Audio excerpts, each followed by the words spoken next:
Recentemente eu vi um texto, era um texto de uma autora inglesa chamada Kate Hall, e ela faz textos bacanas de ficção e às vezes não ficção.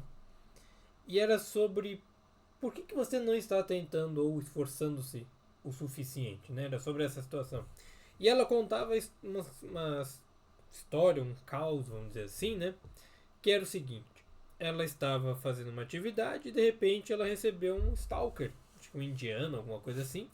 E esse cara começou a stalkeá-la, começou a persegui-la ali dentro da própria rede virtual, por exemplo, o Instagram. E aí, de repente, ela parou de manusear aquela rede, o Instagram aqui como exemplo, e passados uns 2, 3 meses, esse cara começou a mandar mensagem no e-mail dela, no telefone dela. Ou seja, esse cara não só stalkeava o Instagram dela, ele stalkeava a vida dessa pessoa, né, da Kate. E aí ela relata que quando ele entrou em contato, ela não sabia muito o que fazer. Pediu para ele parar ali algumas vezes e tal. Tentou trocar de número, algumas outras situações, mas ele sempre dava um jeito. Bloqueava ele, ele pegava outro número, bloqueava, ele pegava outro número. E assim ia se desenvolvendo, desenrolando toda a história. Até que em um determinado momento o marido dela resolveu intervir.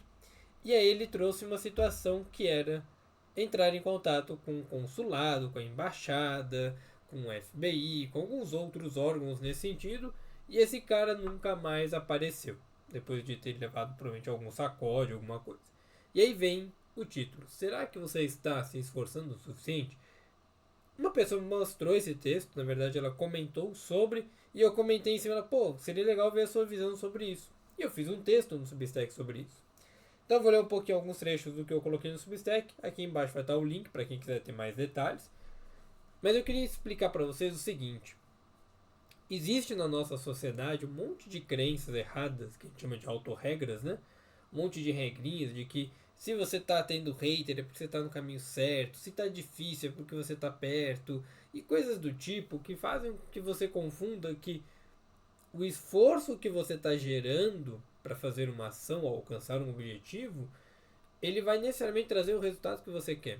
E a autora, Kate, ela traz muito isso. Ela traz um trechinho, deixa eu até abrir aqui, que fala mais ou menos o seguinte.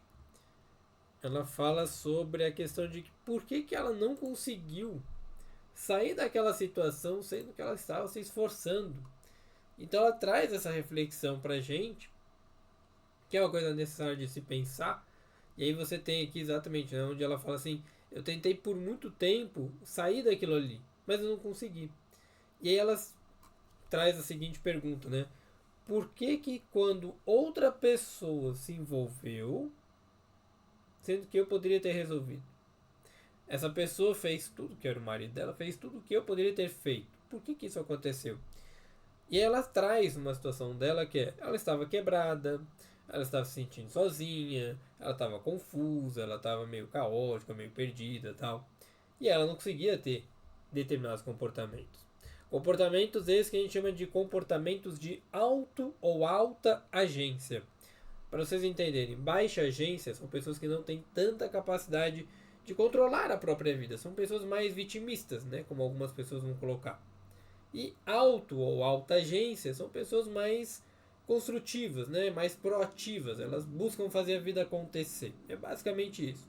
Então, por exemplo, toda vez que aparece lá para um político, ele fala assim: ah, perdi minha conta porque o algoritmo e não sei o que.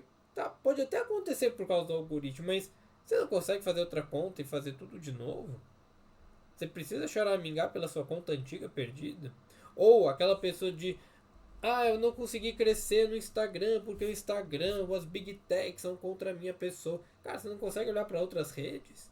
TikTok, Snapchat, o próprio Substack, onde eu estou, o Medium. Eu lembro muito quando apareceu o TikTok, meados 2020, 2021, e eu falava isso para as pessoas. Eu falei: o TikTok ele se tornou, até pelo contexto ali que a gente tinha, o limbo das pessoas que não deram certo no Instagram. E não tem problema nenhum, porque elas deram muito certo no TikTok. Tem em conta que se você pegar o TikTok dessa pessoa, ela tem tipo 2 milhões de seguidores no TikTok. Se você vai pro Instagram, ela tem 500 mil. São plataformas diferentes, mecanismos diferentes, esforços diferentes. Eu, por exemplo, e eu vou me usar várias vezes aqui porque é mais fácil. Eu entrei no Instagram oficialmente como psicólogo, eu entrei em 2017.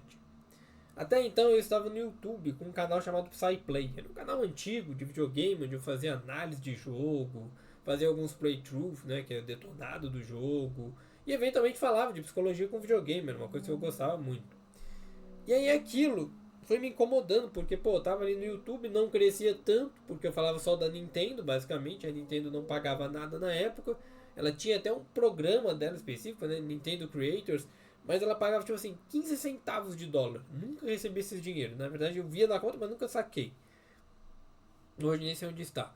E nessa conta do PsyPlay eu fazia muito conteúdo, conteúdo bom, mas não crescia a conta. Por quê? Eu tinha um esforço não bem direcionado. Eu fazia muito conteúdo sobre Nintendo, a Nintendo não era uma plataforma tão em alta, ela veio ficar mais em alta com o Switch, o DS, 3DS. Naquela época eu falava mais de coisa do Wii U, do Wii e tal. Não tinha coisa de DS para falar. E os meus colegas, as minhas concorrências nesse sentido, falavam de PS3, Xbox, PS4 e tal. Eles tinham outras coisas para poder criar conteúdo. Eu não tinha. Isso é uma capacidade de baixa agência. Eu podia fazer outras coisas. E aí foi quando no finalzinho do canal eu comecei a trazer mais coisas de psicologia. Eu comecei a trazer partidas do jogo do Smash, por exemplo, ou outros jogos online, da época do Wii U e tal. E ali eu começo a aumentar a minha agência. Por que eu estou trazendo esse exemplo para vocês? Para a gente entender de maneira prática. Baixa agência é olhar para essas situações e falar assim: ah, eu não cresço por causa da internet, porque o Instagram é ruim. E alta agência é que outros lugares eu posso crescer para não depender apenas do Instagram. E é muito comum, isso aconteceu até recentemente com o Jones Manuel, que é um cara que é de esquerda e tal, viu ali a notícia, eu não acompanho tanto ele, por divergências políticas e tudo, mas enfim. E ele perdeu a conta do Instagram por um dia, basicamente. Acho que foi na quarta para quinta, alguma coisa assim. E realmente é ruim você que tem quase 1 milhão ou tem mais de 1 milhão de seguidores perder uma conta profissional. Porque se você não tem outra rede, não tem como as pessoas te acharem, não tem como você vender às vezes. Eu tenho clientes que trabalham com o Instagram e se eles perdem a conta do Instagram, acabou. Acabou a internet para essas pessoas, eles não conseguem vender. Porque eles não têm um YouTube, eles não têm um lugar de blog, né, um Substack, eles não têm um site próprio. As pessoas não têm isso. E aí, normalmente, na psicologia eu vejo muitas pessoas de baixa agência porque elas olham para o Instagram e falam assim: só tem essa rede, só dá para crescer assim. Agora que está meio que melhorando, né? Elas começam a entender que dá para fazer outras coisas. Isso entra muito no que a autora nos traz com relação à questão de esforço, o que é por que é necessário entrar outras pessoas para fazer algo que eu consigo? Porque não depende só de você. E é o que eu falo com alguns clientes quando eles chegam para mim e falam assim: eu sei que eu preciso fazer, eu sei como fazer, mas por que eu não faço? Porque não é só uma questão de alto ou baixa agência. Tem a ver também com a sua regulação emocional, ou seja, a sua capacidade de regular as suas emoções, de entender o que está acontecendo dentro de você. Tem um texto exclusivo sobre isso, vou colocar aqui na descrição também. Na verdade, é uma série de 8 textos sobre regulação emocional. Mas existem processos emocionais em você que fazem com que você às vezes não consiga fazer tudo. Por exemplo, eu tenho uma filha pequena. Agora ela tá tranquila, tá dormindo, já tem um tempinho e tal, beleza. Mas se chegar agora, meia-noite, e ela começar a disparar o choro, eu não vou conseguir fazer outras coisas. E às vezes eu tô mais cansado, então eu não consigo gravar. Fiquei quase 11 dias sem gravar aqui no YouTube. Produzindo no Substack, tudo mais, gravando pro YouTube, eu não gravei. Porque eu tava cansado. A minha baixa agência aconteceu com relação a isso aqui. E é isso que a gente ainda não entendeu. Autoagência, baixa agência, não é só sua capacidade cognitiva, mas também as interferências emocionais devido a desregulações ou regulações que você tem. O Rafael Chancellor ele fez um vídeo muito bom sobre autoagência e baixa agência. Vou deixar aqui também, deixei lá no Substack, mas vou deixar aqui para vocês, porque eu não sei quem está aqui, quem está lá. Mas entenda que se eu me sinto mal, eu me sinto confuso, eu estou focado demais no problema, eu não vou conseguir me desenvolver. E aí sim, a gente acaba escolhendo algumas coisas com as quais a gente quer lidar ou não. Por exemplo, aquilo que eu falei de ter alguns colegas que não querem fazer mais nada além do Instagram, ou até meus clientes, porque tem vergonha de aparecer no YouTube, porque talvez o vídeo não vai vender tanto, né? Não vai viralizar e tal. Essas pessoas estão escolhendo os seus desconfortos. E aí entra uma coisa que a Kate traz pra gente, que é, não são os mais ou menos agentes, somos seletivos. Nós selecionamos aquilo que a gente quer. E aí é o que o Skinner trazia pra gente, lá em 1953. O comportamento é determinado por suas consequências. A probabilidade de uma pessoa fazer determinada ação, um determinado comportamento, depende do reforço que ele está tendo. Então a gente começa a ficar seletivos. Nós temos uma agência seletiva. E aí é o que a Kate traz com relação a áreas de vida. Ela traz como a teoria dos 3 teatros, né? O trabalho, a vida social e a vida interna. Que é, as pessoas elas nunca vão ser boas nos 3. Elas podem ser boas em 2, mas tem sempre a pessoa que vai ser ruim em uma coisa. E essa pessoa ela não é exceção, ela é regra. Então, é nítido. Ou você vai ser muito bom no trabalho na vida social e péssimo na vida interna, ou você vai ser péssimo no trabalho, bom na vida social, bom na vida interna, ou você vai ser ruim em algumas outras áreas ali e tudo mais. E aí você começa a entender que isso se chama esquiva experimental. Hayes trouxe isso pra gente em 1999.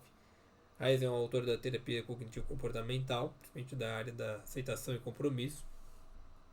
E ele trazia a ideia de que, assim, quanto mais a gente evita situações desconfortáveis, por não ter os recursos ali, não saber lidar e tudo, mais a gente se torna incapacitado naquilo ali. E essa tentativa de não resolução, ou seja, não quero olhar para aquele problema, não quero resolver ele, acaba sendo a nossa fuga, né, pela questão da frustração, mas também pode gerar a nossa ruína. Porque se eu não paro para lidar com o desconforto, eu não tenho como crescer, eu não tenho como me desenvolver. E ele tem uma passagem no livro de Aceitação e Compromisso que é justamente isso. Evitar sentimentos, pensamentos e memórias desconfortáveis pode impedir o indivíduo de se envolver em ações consistentes com seus valores. Olha que loucura. Quer dizer que se eu não parar para encarar a vida, eu não parar para olhar para dentro, ou para as áreas que estão ruins, simplesmente evitar, eu não vou me desenvolver. Tem um vídeo recente que eu vi sobre o Hollow Knight, que era sobre o poder da tentativa, né? O que você aprende tentando. Eu até pensei em fazer esse vídeo, foi na semana passada que eu vi. Eu falei, deixa eu organizar outras coisas e tal, que eu estou montando alguns produtos. E acabou passando. E casou agora, eu lembrei disso. O Hollow Knight, assim como quase todos os Souls-likes que a gente tem hoje, né? Dark Souls, Sekiro, Black Myth, Wukong, não sei o que e tal. Todos esses jogos, eles são difíceis por natureza. Porque eles fazem com que você tenha que tentar de novo, tenha que fazer de novo, tenha que dar vazão para aquilo ali. E recentemente eu comecei a jogar um jogo da minha infância, da minha adolescência, que foi o Phantastar Online. Eu baixei no Steam Deck, comecei a jogar, falei, caramba, que legal. E isso me lembrou muito de como era difícil jogar isso aqui, cara. Quantas vezes eu não fiquei? Eu fiquei mais de 200 horas no jogo, na versão de GameCube, porque não era nem online. Nem online era. Eu ficava tentando matar inimigo, tentando achar uma arma, tentando achar item. Pra quem joga RPG entende isso. Você fica tentando fazer um negócio tantas vezes, tantas vezes, tantas vezes, que quando você consegue aquilo, quando você alcança aquele objetivo, a satisfação é imensa. E a memória por detrás disso é fortalecida. Então, quando a gente evita lidar com os desconfortos, a gente não está se permitindo crescer. Na verdade, a gente está diminuindo a nossa capacidade de crescimento. E a gente não pode focar nisso. A gente tem que olhar para aquilo que a gente tem que desenvolver na vida. O que faz mais sentido, né? Quais são os nossos valores, a nossa intencionalidade, a nossa busca por desenvolvimento, o que nós de fato queremos com a vida. Porque nós vamos ter respostas diferentes para cada contexto, obviamente, mas se eu não parar para olhar assim, o que eu quero do meu trabalho, o que eu quero da minha vida social, inclusive estou fazendo uma série de textos sobre vida social, o próximo texto provavelmente vai ao ar na segunda-feira de manhã, e sobre o que eu quero na minha vida interna, se eu não parar para olhar para essas demandas, a minha vida para, ela não se desenvolve. Eu não consigo crescer como eu deveria. Por exemplo, eu sentar aqui e gravar este vídeo de quase 15 minutos, até por onde vou passar disso, me permite aumentar a minha sensação de eficácia.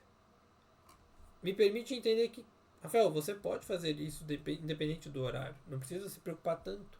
Você pode pegar um texto que você escreveu e falar um pouco sobre ele, explanando outros pontos, complementando o próprio texto. Assim como eu me permiti, eu não sei como é que é o resultado disso efetivamente ainda, nunca perguntei, mas eu posso lá nos textos do Substack botar áudio no meio, botar vídeo. Eu boto muito áudio ali. Esse foi um texto que eu não coloquei tanto, coloquei uns 2, 3 áudios no máximo. Então eu posso me permitir fazer coisas diferentes, esforços diferentes para alcançar um resultado diferente. Inclusive fiz isso nesse último texto. Deixei lá uma mensagem no final que eu quero ver quem vai se ligar. Porque eu sei que a pessoa que está ouvindo o áudio ela vai me dar um sinalzinho. Você entende que as pessoas elas começam a transitar essas agências de acordo com as suas emoções, de acordo com o que elas têm de repertório, de capacidades, de contextos. Ser alta agência, baixa agência não é uma coisa definitiva na sua vida. É uma coisa que ela é contextualizada. Ela acontece mediante repertório, ela acontece mediante capacidades emocionais, ela acontece mediante contexto. Eu sou autoagência com relação à criação da minha filha, cuidado da minha esposa e meu trabalho, mas baixíssima agência com relação à minha saúde. Eu vou dormir todo dia muito tarde, a minha alimentação não está legal, minha atividade física está parada. Percebe? Mas você não é autoagência? Sim, para algumas áreas, para outras não. Para as minhas emoções eu consigo ser alta agência, para o meu cuidado físico não. Então você que está aí do outro lado, entenda que você pode mudar tudo isso de acordo com as regras que você vai estabelecendo para você mesmo, de acordo com os esforços que você tende a fazer para controlar ou eliminar os eventos que você vive, sejam eles confortáveis ou desconfortáveis. Quanto mais você enfrentar os momentos desconfortáveis, dando uma resolução, uma solução pontual, factual ali, factível de fato, né? Factível de fato, enfim, você entendeu?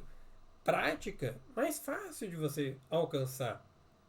Agora, quando eu pego um stalker e eu bloqueio, e ele cria outra conta, eu bloqueio, ele cria outra conta, eu bloqueio, que é o que acontece no meu Instagram, que entra aqueles perfis de putaria que eu não sei nem de onde surge. Um colega me falou assim, são pessoas que entram no teu perfil para não revelar quem elas são. Eu falei, mas quem são essas pessoas? Porque, tipo, geralmente acontece quando o meu perfil dá uma deslanchada em algum lugar, né? Viraliza em algum lugar. Pô, você criar um perfil falso de meninos do job que não faz nem sentido, que é na cara que é um vírus, sei lá. Mas eu tenho uma baixíssima agência sobre isso porque eu não tenho condições de lidar, não é condições emocionais, obviamente, mas eu não tenho como impedir essas coisas. Não tenho. Eu tenho que ir lá e bloquear. Pô, já bloqueei mais de 400 contas no meu Instagram. Falei, caramba. Não são nem pessoas que eu odeio, são pessoas que são fakes. Então, assim, a gente precisa entender os contextos. Todos nós aprendemos padrões. Nem sempre são saudáveis, nem sempre são desejáveis, mas tá lá, tá desenvolvido. E se aquilo acontece por muito tempo, ou seja, vai acontecer de maneira repetitiva, crônica, este padrão, por mais disfuncional que ele seja, ele vira o seu normal. Eu não vou entrar no mérito, tá, gente? Mas só para exemplificar. A situação que a gente tem desde o 8 de janeiro, não me interessa se você acredita que é terrorista ou não, não vou entrar nisso, mas você percebe que não teve mais tanta manifestação. A gente tem ali algumas manifestações pontuais, quando vem em massa, mas antigamente era manifestação o tempo inteiro. E agora não teve. Não só desde o dia 8, né? O dia 8 de janeiro de 2022 ele foi um marco pra gente.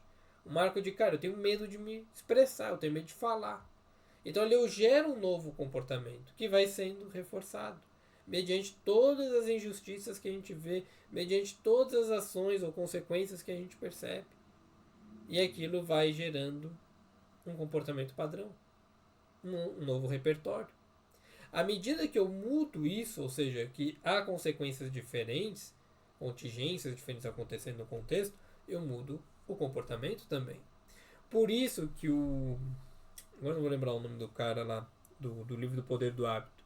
Charles Hugg, alguma coisa assim. Ele fala pra gente, é o que a análise do comportamento também traz, que você tem o gatilho, você tem a ação, você tem a recompensa, né? O gatilho é o que dispara um evento. Comportamento, perdão, é o evento antecessor. temos o comportamento em si e temos a consequência. Um exemplo besta ainda dentro disso, se eu tenho um evento que são as punições de um evento anterior, de uma manifestação, o comportamento manifestar-se, ele diminui de frequência. E aí a recompensa disso é eu me sentir seguro porque eu não estou sofrendo aquela consequência anterior que eu percebi, aquele gatilho. Então, fico na minha.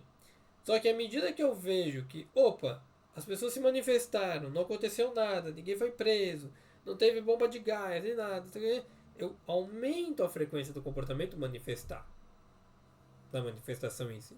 É o que todos nós fazemos no nosso comportamento. Só que quando você faz essas mudanças no seu dia a dia, por exemplo, eu sou canhoto. Se eu escrever com a mão direita, vai sair horrível. Eu sei escrever. Mas por que sai ruim? Porque eu não tenho coordenação.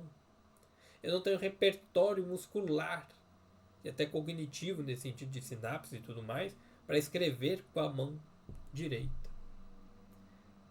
Fazer essa atividade será desconfortável. E se eu não repeti-la de novo, e de novo, e de novo, eu não desenvolvo. Então, se eu tenho uma situação desconfortável, eu não passo pelo desconforto para poder modificar aquilo, eu vou ficando incapacitado, como eu falei anteriormente. Faz sentido até aqui para vocês? Espero que faça. A partir do momento que eu passo pelo desconforto e aquilo se torna reforçador para o meu processo, opa, eu aprendi uma habilidade. Agora eu consigo me agenciar de uma forma mais segura. É assim que funciona. Então, o nosso comportamento, como falei, ele é um agenciamento seletivo, ele acontece de acordo com as consequências daquilo que a gente faz, os seus reforçadores ou punidores. Se você tem uma coisa que você quer mudar na sua vida, pensa nas recompensas que você vai ter. Ou pensa nas punições que você vai ter de não conseguir alcançar aquilo que você deseja. À medida que você começa a olhar para essas duas vertentes, que é o que a gente chama de ganhos e perdas, né? O que eu ganho alcançando, o que eu ganho não alcançando, o que eu perco, por aí vai, eu consigo entender quais são as minhas motivações para fazer a mudança. E quando eu faço essa mudança, eu tenho, de fato, um novo repertório. Eu tenho ali um movimento que me permite mudar.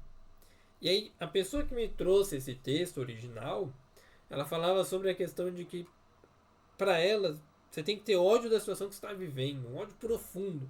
E eu concordo. Eu concordo. Você tem que odiar tanto a tua situação atual para que você busque a situação melhor.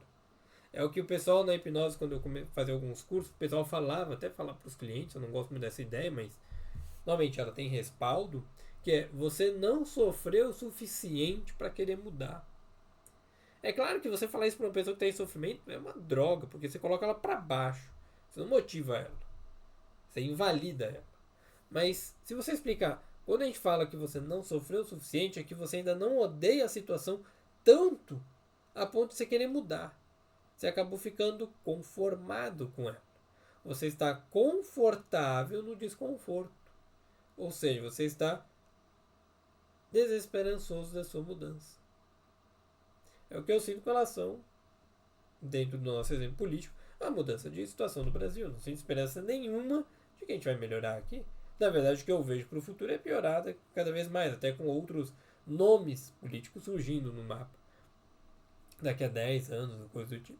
Então, assim, quando você começa a entender que usar as suas emoções, as suas capacidades, servem como uma operação estabelecedora, ou seja, são são marcos de mudança, aquilo serve como motivação para gerar o que eu quero, para alcançar o que eu quero, fica mais fácil de fazer isso. E aí foi uma coisa que, quando eu estava escrevendo o texto, ao longo da semana, me deu estalo. Eu falei, cara, eu preciso odiar minha situação atual mesmo, eu não estou odiando. Até porque eu gosto do que eu vivo hoje. Mas eu não gosto da situação que eu estou. Então eu preciso vender mais, eu preciso criar mais, eu preciso ofertar mais, eu preciso aparecer mais. E aí foi o que eu fiz nesse texto. Eu ofertei. Eu finalizo o texto com áudio de oferta.